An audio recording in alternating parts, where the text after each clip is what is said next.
Papasikatin niya yung rap, pero siya'y napapa-stop. Yung inuya niyang baka nandito, naka-stop.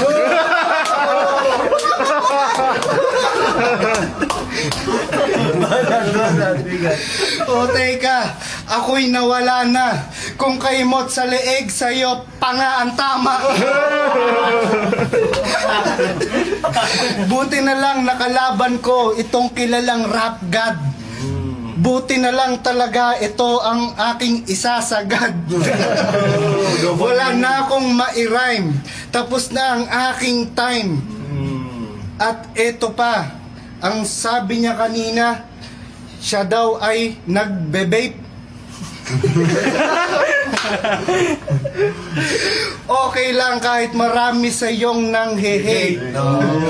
Kasi totoo naman, nasa iyo ang fame.